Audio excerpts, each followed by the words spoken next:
Donc en définition, la rhinite allergique est définie comme une inflammation IgE dépendante de la muqueuse nasale en réponse à l'exposition à un allergène.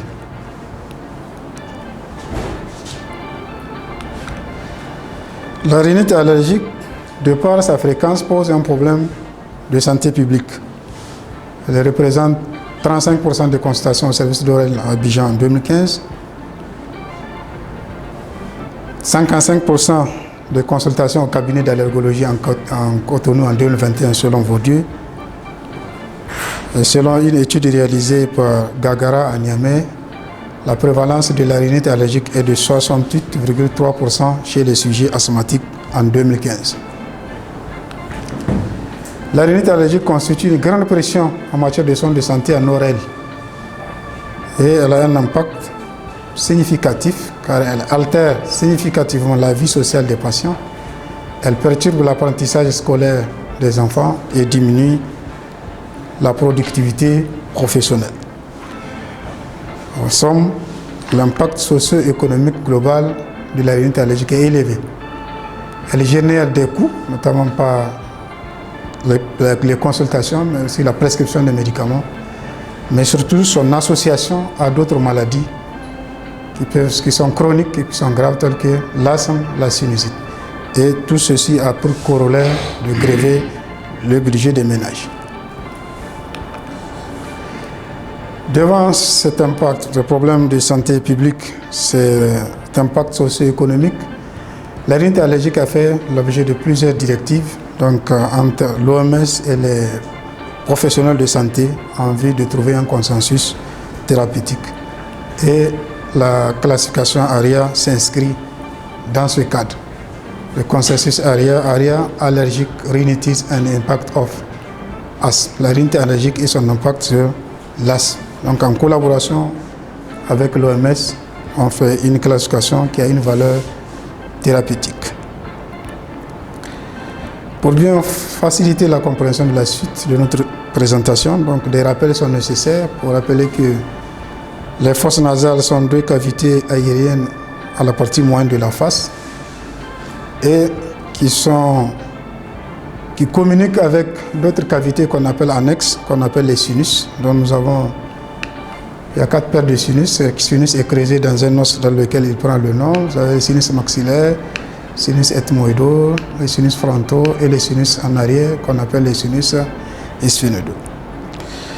L'important, c'est de rappeler que ce soit la cavité nasale et les sinus sont recouverts d'une même muqueuse avec 3 couches.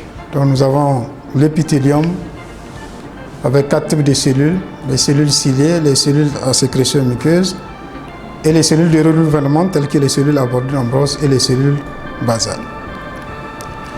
Après l'épithélium, nous avons la membrane basale qui sépare l'épithélium du chorion et qui contient que des fibres réticulées. Au niveau du chorion, on trouve les cellules du système réticulo-histocitaire, notamment les cellules de défense. Nous avons aussi les cellules à sécrétion exocrine, sécrétion muqueuse, séreuse ou mixte, mais également les vaisseaux, tels que les artères, les veines, les capillaires, les lymphatiques. Donc, que ce soit les sinus, que ce soit les fosses nasales, j'ose rappeler, qui sont recouverts d'un même tapis, si bien c'est le même continuum au niveau de ces muqueuses, si bien même qu'il est difficile souvent de distinguer quelle que soit la rhinite simple d'une rhinosinusite. On parle même de rhinosinusite que de rhinite simple ou de sinusite simple.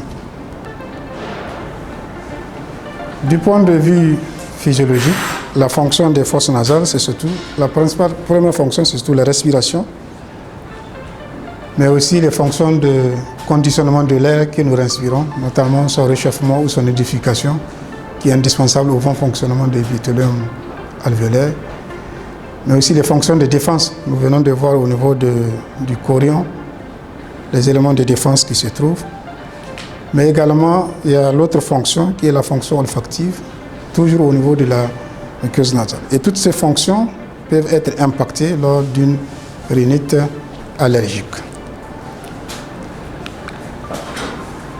Du point de vue physiopathologique, il faut dire que la rhinite allergique est une hypersensibilité immédiate, c'est-à-dire de type 1, avec deux phases. La première phase qui est la phase de sensibilisation et la synthèse des IgE, et la deuxième phase qui est la phase de réaction allergique. Alors tout part du contact entre l'antigène, qui est le corps étranger, et l'organisme, donc au niveau de la fosse nasale. Alors ces allergènes sont illustrés par ces images. Si nous avons le pollen, souvent nous avons les acariens qui sont véhiculés de l'air, le chat avec ses poils, nous avons les blattes, mais aussi les moisissures. Donc ici on parle des allergènes respiratoires ou tropho-allergènes. Mais bien d'autres, il y a d'autres facteurs qui peuvent aggraver et faciliter la pénétration, l'action de ces allergènes au niveau de l'organisme. Nous avons la fumée, la pollution à travers la fumée de la cigarette, la pollution industrielle, mais également la pollution dégagée par les véhicules. Alors qu'est-ce qui se passe? Il y a d'abord l'antigène qui se présente, c'est un exemple tel que le pollen ou le blatte, qui se présente au niveau de la muqueuse nasale et les pris en charge, nous avons dit par les cellules, les reconnues par les macrophages, qui vont communiquer l'information immunoblastique aux lymphocytes T et aux lymphocytes B.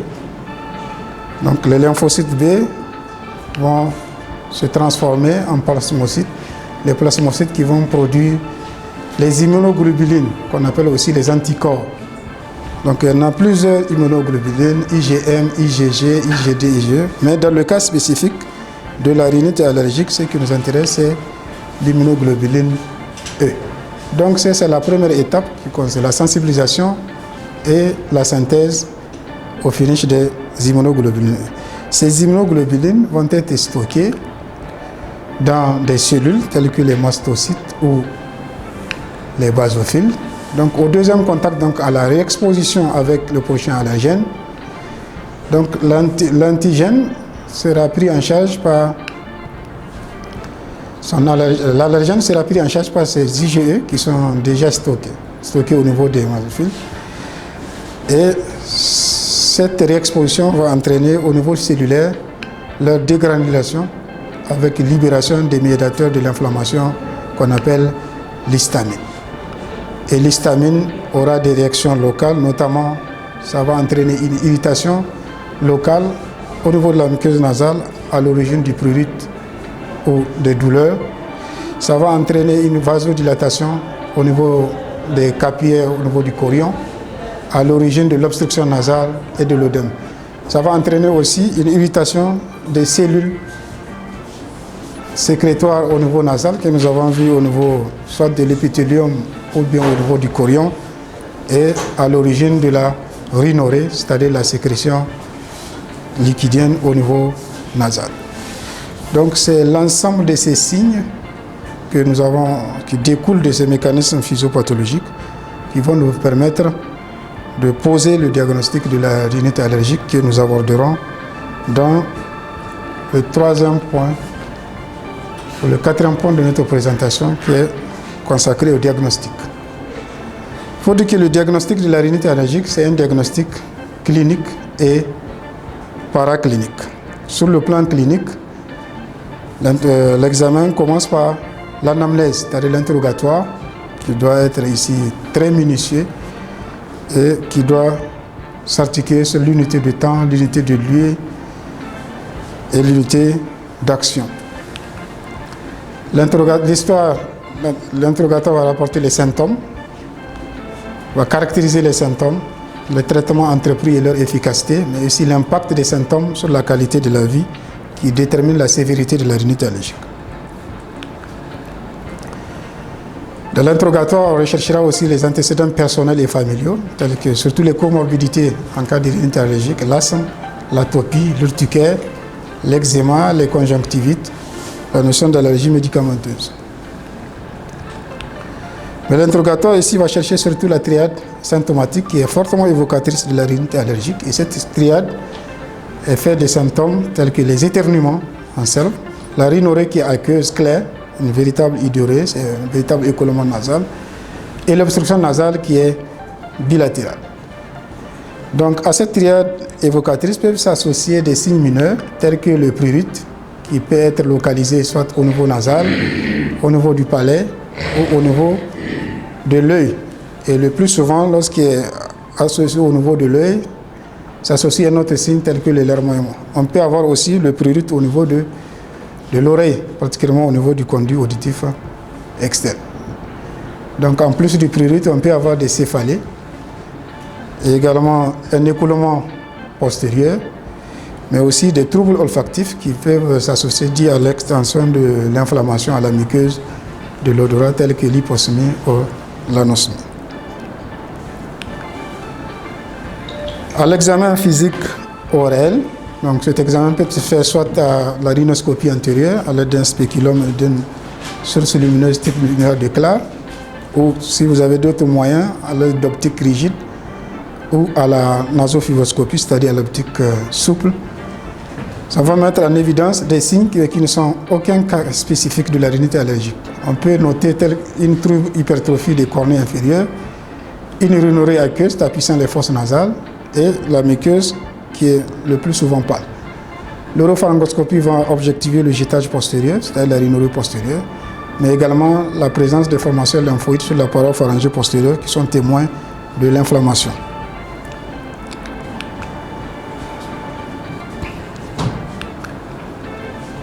Alors, sur le plan paraclinique, il faut dire que les examens, aucune imagerie n'est nécessaire pour confirmer, dans le cadre du diagnostic de la rhinite allergique, les bandeaux, le scanner, c'est inutile. Le scanner, c'est surtout en cas de doute diagnostique, mais pas pour entrer dans le cadre du diagnostic positif d'une rhinite allergique. Sur le plan paraclinique, c'est surtout la biologie, des examens complémentaires qui peuvent être demandés, mais pas en première intention, surtout en pratique orale. La numération va mettre en évidence une hyperdosophilie. On peut procéder également au dosage des IgE sériques, mais aussi d'autres laboratoires qui sont plus équipés des tests multi-allergéniques globaux tels que le Padiatop ou le Sclamin. Mais l'examen de première intention pour le diagnostic de la rhinite allergique, c'est surtout les tests cutanés, dont le PRIC-TEX, donc qui est réalisé par les allergologues, donc en l'occurrence ici Dr Tahirou.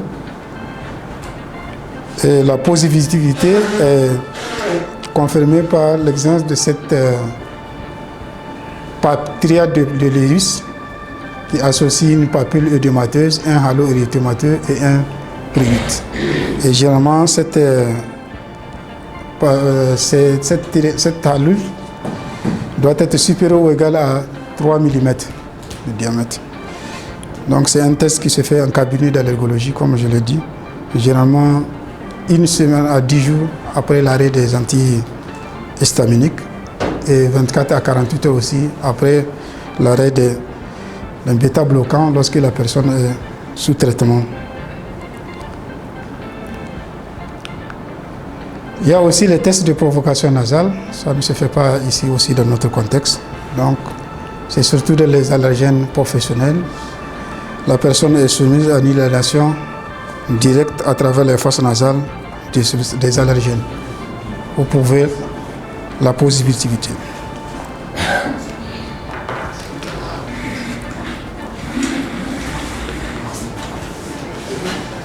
Ce bilan clinique et paraclinique va nous permettre de classer la rhinite allergique en fonction de la durée et en fonction de la sévérité. Donc, et la classification ARIA a permis de déterminer la rhinite allergique en rhinite intermittente et en rhinite persistante. En rhinite intermittente, lorsque les symptômes évoluent moins de 4 jours consécutifs par semaine ou moins de 4 semaines consécutives par an. Elle est persistante lorsque c'est le contraire, les symptômes évoluent plus de 4 jours consécutifs par semaine et plus de 4 semaines consécutives par an. En fonction de la sévérité, donc elle est dite rhinite allergique légère, lorsque le sommeil est normal, les activités sociales et les loisirs sont normaux, les activités scolaires et professionnelles sont normales et il n'y a pas de symptômes gênants. la présence d'un ou de symptômes gênants ou la perturbation du sommeil, la perturbation des activités sociales, le loisir, des activités scolaires, classe la rhinite en modéré à sévère.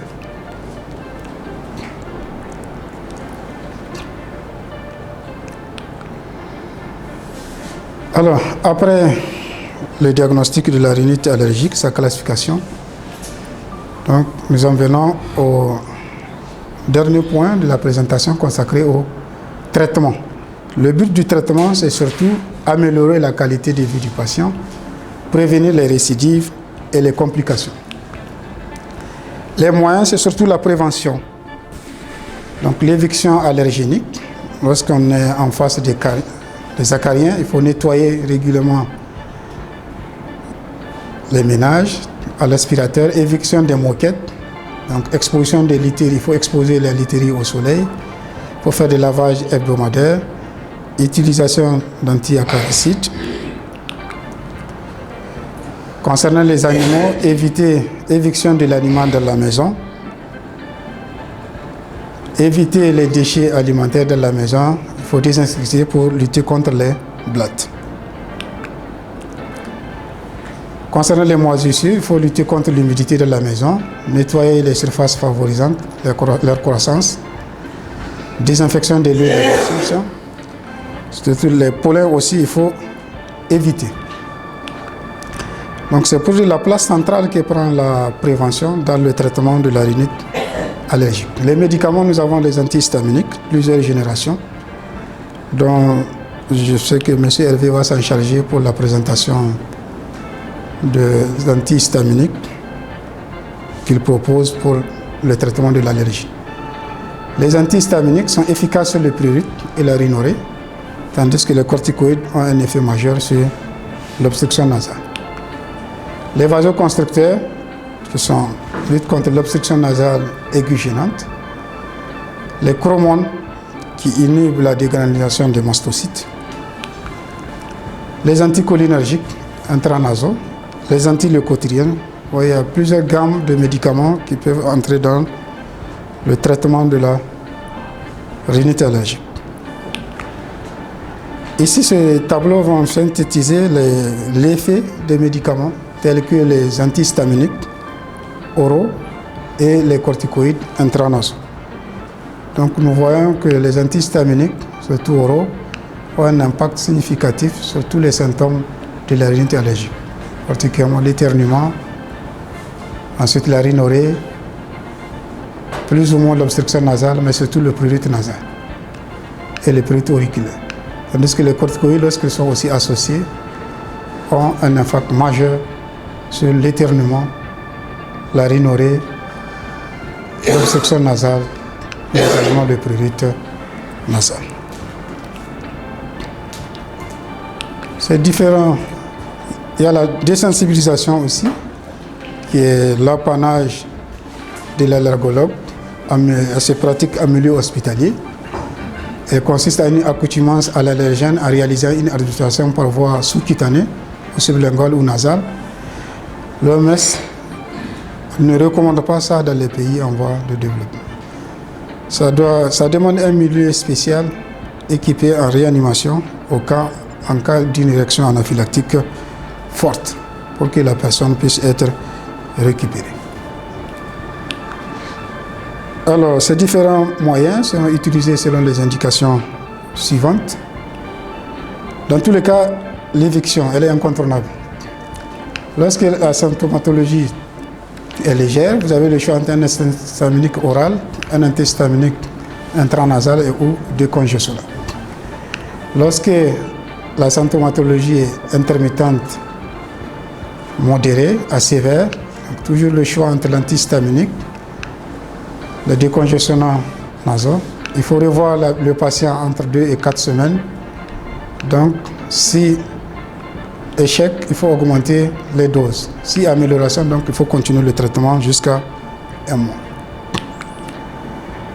En cas de symptomatologie persistante, modérée à sévère, les corticoïdes intranasales, donc il faut revoir 2 à 4 semaines, il faut revoir le patient déjà à partir de la 2e semaine.